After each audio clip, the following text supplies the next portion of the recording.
हाय दोस्तों, मैं दीपक सर आप सभी के बीच क्लास 12 का एनसीईआरटी मैथ सॉल्यूशन लेकर आ गया हूँ। ठीक है ना। तो आज हम लोग चैप्टर पढ़ेंगे एक्सरसाइज 5.2। ठीक है ना। अवकलन चैप्टर का नाम हुआ। ठीक है ना। अंग्रेजी में उसको डिफरेंशिएशन बोलते हैं। ठीक है। तो चलिए स्टार्ट करते हैं। ये 5.2 चैप्टर है। ये वीडियो का पार्ट नंबर 1 है। ठीक है। तो देखिए इसमें क्वेश्चन नंबर 1 में कहा गया है कि क्या करना है हमें। इसमें बोला गया है, क्वेश्चन में बोला गया है, आप अपने बुक में देख लीजिए। 5.2 चैप्टर में लिखा हुआ है कि 1 से 8 तक में x के सापेक्ष निम्नलिखित फलनों का अवकलन करिए। ठीक है। 1 से 8 क्वेश्चन जो है उसको आपको क्या करना है, x के सापेक्ष अवकलन ज्ञात करना है। ठीक है।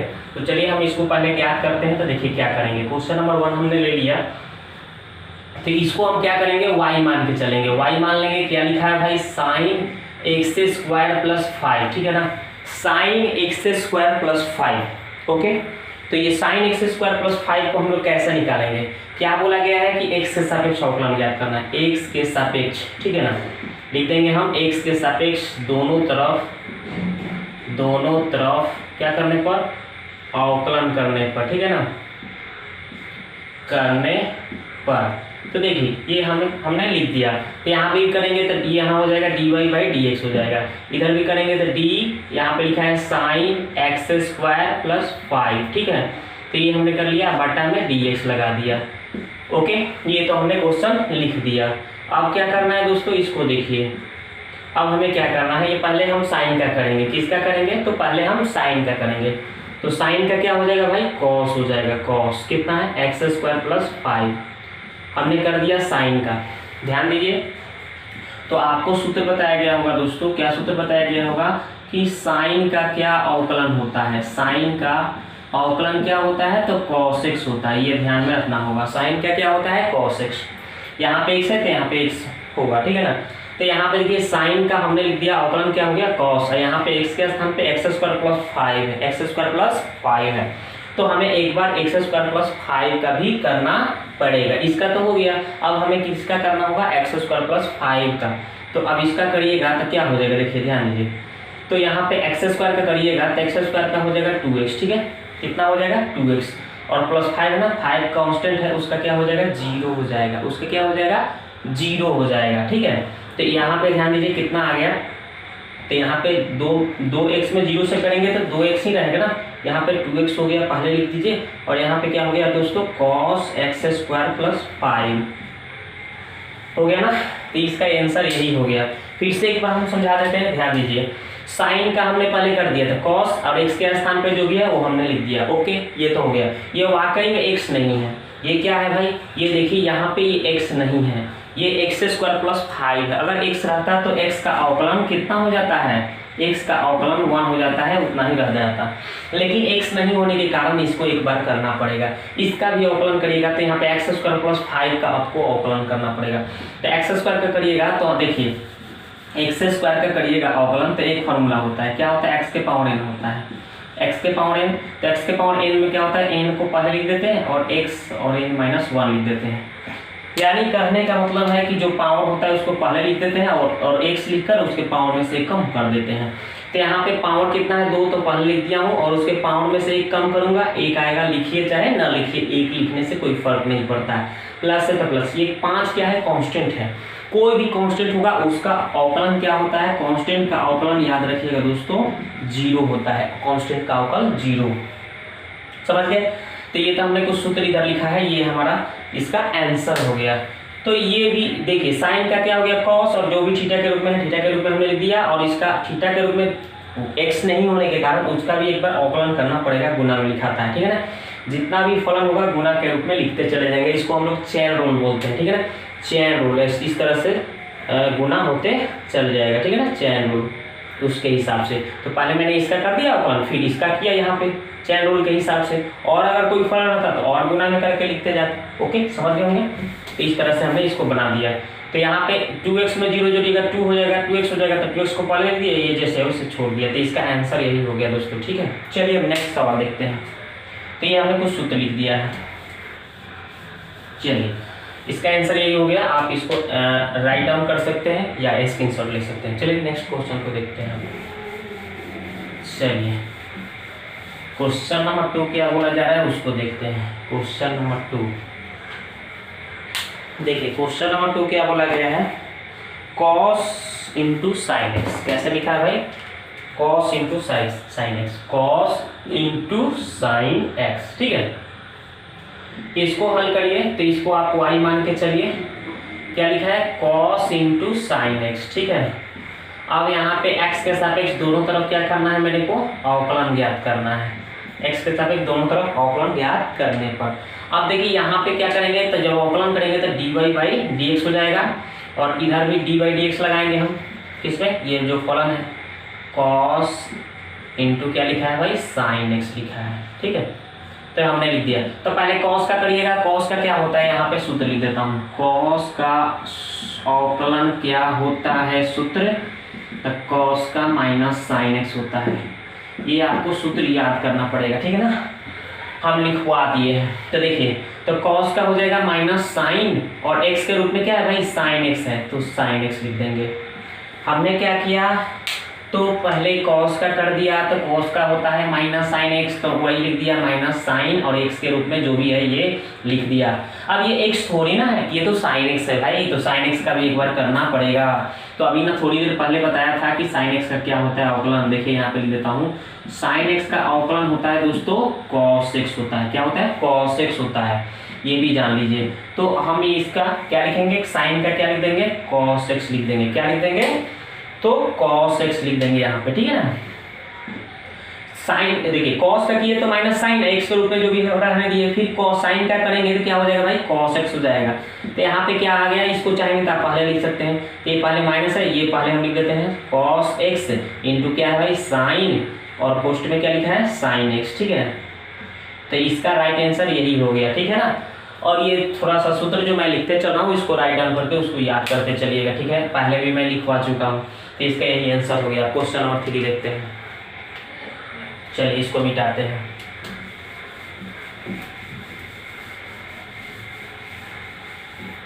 क्वेश्चन नंबर 3 क्या कहा जा रहा है, क्वेश्चन नंबर 3 में लिखा हुआ है कि साइन ax प्लस बी, बस यही क्वेश्चन है, कुछ नहीं करना है आपको, कुछ नहीं करना है, थोड़ा सा भी टेंशन नहीं लेना है। देखिए आप क्या करिए कि इसको आप y मान के चलिए, y मान लीजिए क्या लिखा है भाई, साइन ax प्लस बी। ठीक है, अब x के सापेक्ष दोनों तरफ मेरे को क्या करना है भाई, तो अवकलन करना है, दोनों तरफ लिख लीजिएगा। तो यहाँ पे हो जाएगा dy by dx equal to sine का करना है। देखिए यहाँ पे लिखा है साइन और छोटी कोष्ठ ax प्लस बी लिखा हुआ है, तो हमने जैसे दिया क्वेश्चन उसको लिख दिया और यहाँ पे dy बाई dx लगा दिया। चलिए तो अब क्या करना है भाई, अब क्या करना है, तो साइन का क्या बताया था, अभी ना सूत्र बताए थे, साइन का अवकलन क्या होता है, ये सूत्र आपको याद रखना होगा, cos x होता है। क्या होता है, cos x। तो इसका हम लिख देंगे cos x के रूप में क्या है भाई, ax प्लस b है, ax प्लस b है, तो cos और ax प्लस b लिखा गया। अब हमें एक बार इसका भी करना पड़ेगा, ये क्यों भाई, क्यों लिखना पड़ेगा, इसलिए लिखना पड़ेगा क्योंकि ये x नहीं है, ये क्या है भाई, तो ax प्लस b है। तो ax प्लस b का एक बार करिए, ax प्लस b का भी एक बार आपको करना पड़ेगा। तो ये तो एक a क्या है, कांस्टेंट है, a क्या है, कांस्टेंट है, x का क्या होता है भाई, 1 होता है। यहाँ पे लिख देता हूँ, x का अवकल क्या होता है, 1 होता है, ये आप जान लीजिए। तो x का अवकल 1 होता है, प्लस है प्लस, यहाँ पे b कांस्टेंट है भाई, कांस्टेंट का अवकल क्या होता है, कोई भी कांस्टेंट हो उसका 0 होता है अवकल, ध्यान दीजिएगा, इसका 0 हो गया। तो हमने ax, तो a तो कांस्टेंट है, x का अवकल 1 हो गया, प्लस है तो प्लस, यहाँ पे b कांस्टेंट है तो 0 हो गया। कांस्टेंट अगर गुना के रूप में, वेरिएबल में गुना के रूप में सटा होगा तो कांस्टेंट इसी तरह से उतर जाएगा, और जो वेरिएबल होगा उसका अवकल करेंगे, यानी x का अवकल 1 हो गया, प्लस है तो प्लस, यहाँ पे केवल कांस्टेंट है तो केवल कांस्टेंट होगा उसका 0 हो जाएगा, ध्यान दीजिए सूत्र।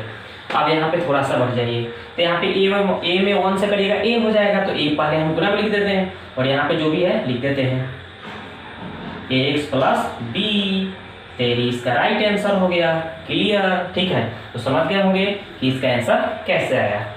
चलिए क्वेश्चन नंबर 4 देखते हैं, इसका कहानी खत्म। चलिए इसका कहानी तो खत्म हो गया। क्वेश्चन नंबर 4 क्या कहा जा रहा है उसको देखते हैं। क्वेश्चन नंबर 4 लिखा हुआ है कि sec into tan root X. Okay, चलो इसको भी कहानी खत्म कर देंगे। कैसे, ध्यान दीजिए, हम लिख देंगे हल, लिखेंगे लेट, मान लिया कि y इक्वल टू कितना लिखा है sec into tan into root X लिखा हुआ है। ठीक है, चलिए ये रहा क्वेश्चन आपके सामने। अब इसका कैसे करेंगे सॉल्यूशन, लिख देंगे x के सापेक्ष दोनों तरफ क्या करने पर, अवकलन करने पर। तो यहाँ पे हो जाएगा dy/dx हो जाएगा, यहाँ पे d/dx लगाएंगे ना, d/dx, और यहाँ पे क्या लिखा हुआ है sec into tan into root X. Okay, ये हो गया। अब हम इसको क्या करेंगे भाई, इसको हम करेंगे अवकलन। कैसे करेंगे,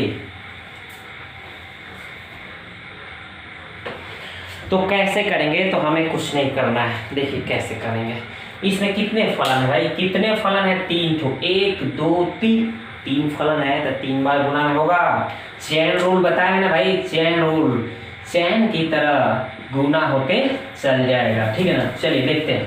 तो यहाँ पे पहले सेक का करिए, तो सेक का आप फॉर्मूला जानते होंगे। सेक का क्या होता है, लिख देता हूँ यहाँ पे फॉर्मूला। सेक एक्स का होता है अवकलन सूत्र sec x into tan x, sec x into tan x, ये सूत्र होता है, ये ध्यान में रखिएगा। तो चलिए हम लिख देते हैं sec x into tan x. Sec x, x के स्थान पे ये पूरा लिखना पड़ेगा, मेरे को पूरा लिखना पड़ेगा जैसे है। ठीक है ना, जैसे है वैसे पूरा लिखना होगा। सेक एक्स हो गया। अब मेरे को tan एक्स लिखना है, tan एक्स, एक्स के स्थान पे क्या है भाई, ये पूरा है, जैसे है वैसे लिख लो। ठीक है ना, चलो तो हमने क्या लिख दिया, sec x into tan x, sec और एक्स के स्थान पे जो भी है लिख दिया। फिर सेक एक्स का हम कर रहा हूँ ना, सेक एक्स का sec x into tan x, फिर tan एक्स लिखेंगे, tan और एक्स के स्थान पे जो भी है वो लिख दिया। तो sec x into tan x हो गया इसका सेक एक्स का। अब एक बार किसका करेंगे, tan का, tan का करेंगे। ये सेक का हुआ तो इतना आ गया। अब tan का करिएगा, तो tan का क्या होता है फॉर्मूला, ये थोड़ा जान लीजिए। tan एक्स का अवकलन क्या होता है, तो आपको टेंशन नहीं लेना है, सेक स्क्वायर एक्स होता है। क्या होता है भाई, sec square x, sec square x, x के स्थान पे क्या, tan का काम करें, एक्स के स्थान पे क्या है, देखिए हम किसका कर रहे हैं, हम किसका कर रहे हैं भाई, tan का कर रहे हैं। तो इसके एक्स के रूप में क्या है, रूट एक्स है, तो एक्स के स्थान पे रूट एक्स आएगा। ठीक है ना, चलिए ये तो हमने सेक एक्स tan का कर लिया सेक स्क्वायर एक्स से। अब हम देखते हैं कि क्या, अब इसका एक बार करना पड़ेगा, इसका हो गया, इसका हो गया, अब इसका एक बार करना पड़ेगा। 3 फलन है ना भाई, 3 फलन, 1 2 3, तो हमें 3 बार करना पड़ेगा। पहले सेक का किया तो sec x into tan x ये आ गया, फिर tan का किया तो ये आ गया, फिर रूट एक्स का करेंगे। तो रूट एक्स का आपको सूत्र पता होगा या नहीं पता होगा, तो देखिए मैं लिख देता हूँ। रूट एक्स का क्या होता है, तो रूट एक्स का होता है 1/2 रूट एक्स, ये होता है फॉर्मूला रूट एक्स का। कितना का, रूट एक्स का।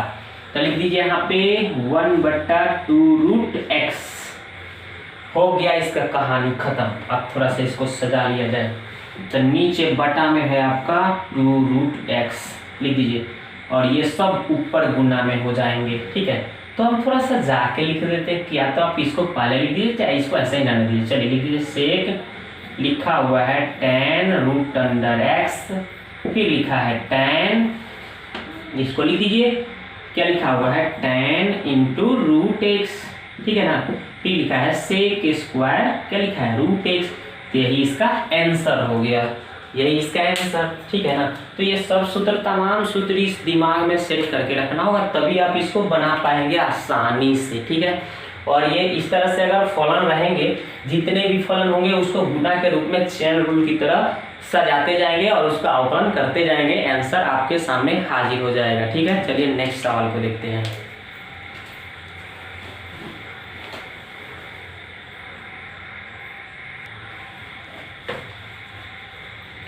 अब दोस्तों हम लोग नेक्स्ट सवाल का सॉल्यूशन अगले वीडियो के पार्ट में देखेंगे। ठीक है ना, तो यदि आपको वीडियो अच्छा लग रहा है तो पहली बार चैनल पर आए हैं तो क्या कर लीजिए, सब्सक्राइब, और साथ ही बेल आइकन के घंटी को भी दबा दीजिए, ताकि जितना भी वीडियो इस तरह से लाऊं आपके लिए उसको आप देखिए, अच्छी तरह से समझिए और कॉपी पेन लेकर उसको बनाइए। और बार बार बनाने से मैथ का क्वेश्चन क्या होता है, आदमी पूर्ण बन जाता है। यानी आपको क्या हो जाएगा, मैथ का क्वेश्चन सोल्व करने में किसी प्रकार का दिक्कत नहीं होगा। एग्जाम हॉल में आप जाइएगा, आसानी से बना कर आइएगा, ठीक है ना। तो इस तरह से आपको प्रैक्टिस करना है, ठीक है ना, क्योंकि practice makes a man perfect, यानी कि अभ्यास आदमी को पूर्ण बना देता है, ठीक है। तो इसको ध्यान रखना है और वीडियो को अधिक से अधिक शेयर करिए और लाइक करिए और मेरे साथ बने रहिए। वीडियो को देखने के लिए आपको बहुत बहुत धन्यवाद।